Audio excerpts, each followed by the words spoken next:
So Ward 8 has some of the highest incidence and mortality rates of breast cancer in the Washington, D.C. area. And when we opened Breast Care for Washington in 2014, there was only one other mammography facility east of the Anacostia River. As researched by Breast Cancer for Washington, D.C., Ward 8 has 173.9 incidents per 100,000 people. This is alarming since Black women have higher mortality rates for breast cancer and since Ward 8 is 93% African American, with over 36,000 residents being Black women. Doctors like Dr. DeWitty attribute part of the problem of higher rates of breast cancer to the lack of screening available to Ward 8 citizens, as well as the negligence of residents to go out and get screenings.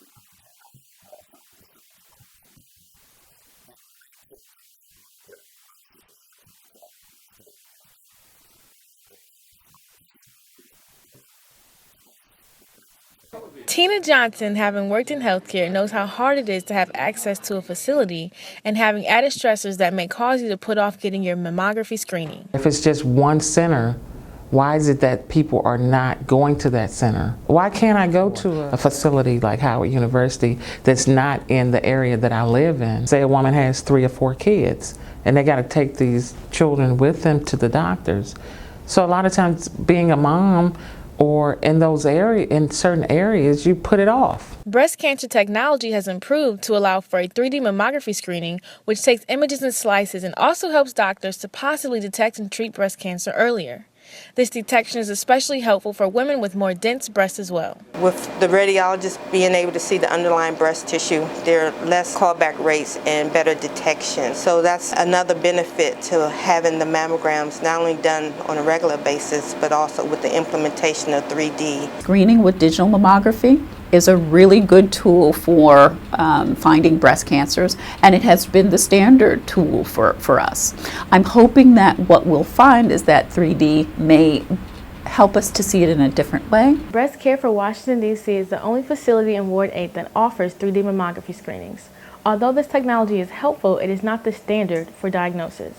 Some facilities and insurers do not cover or include 3D mammography screenings, meaning along with access, the lack of health care is a contributing factor to the higher rates of breast cancer. The availability of mammography in the district varies. 15 places offer mammography screenings, with only one being in Southeast and Southwest. Majority are in Northwest. These locations pose a problem for accessibility and coverage.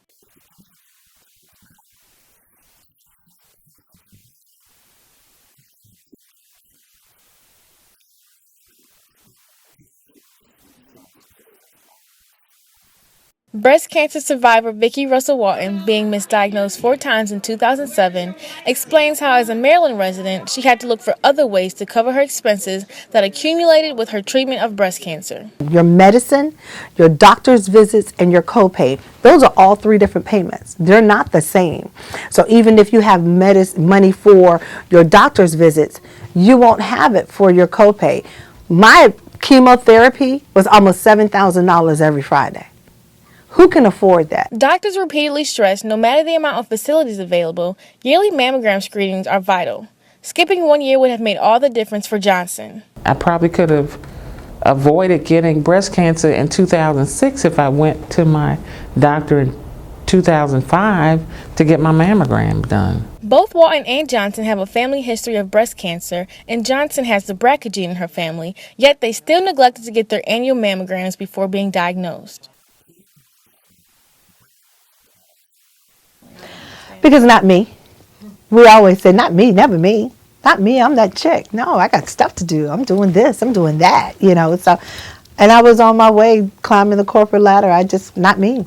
Dr. Wilson, being a survivor herself, uses that to her advantage when dealing with breast cancer patients. It's given me a lot of insight, and actually it's given me a unique voice that isn't commonly shared, and so I'm blessed to know that I can understand my patients, but also that I can understand the medical aspects that go on behind that.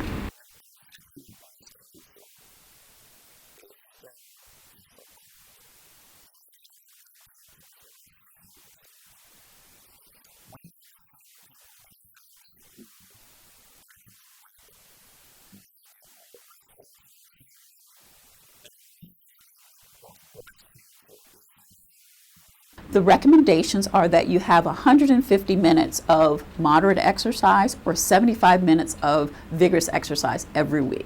It is also recommended that women stay within 20 to 30 pounds of the weight you were from high school, in addition to eating healthy and getting regular checkups, especially once you reach the age of 40. I'm Brookie Madison with HU's News Vision.